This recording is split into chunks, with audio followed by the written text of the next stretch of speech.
એ લાવ એક વાત કહું. હા બોલ ને, એમાં શું હોય? મારા કાકા રહ્યા ને ઈ 12 માસ નવા નવા શાકભાજીના શાક ખાય. તારા કાકા ધંધો શેનો કરે છે? મારા કાકા ને શાકભાજીની દુકાન છે.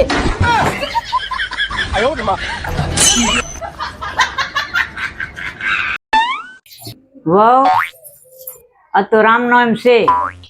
હું જઉં છું મંદિરે રામના. એ હા તમે જાઓ. મારે રામ ધૂન ગાવાની અને આવું તા ઘરના કામ બધા થઈ જવા. હું ઘરના કામ બધાય કરી નાખીશ. કે હું આવું ને તા ઘરના કામ બધા થઈ જવા જોઈએ. કે હા તમે જાઓ. તમારે રામની ધૂન નથી, કામની જ ધૂન છે. આવી ડોસ્યું તો કોઈને ન ભટકાતી. વાવ, હું આપણા ઘરની સુખ શાંતિ માટે કેટલા ઉપવાસ કરું છું. તમે સૂર્યો હો. પરસોત્તમ મહિનો હું રહું, નવરાત્રી રહું છું, રવિવાર રહું, સોમવાર રહું છું, શનિવાર રહું છું. કેટલા ઉપવાસ કરું છું. હું રહેતી હોય ને તમે નહીં રહેતા હોય. રહેશું. હું મૂંગી રહું.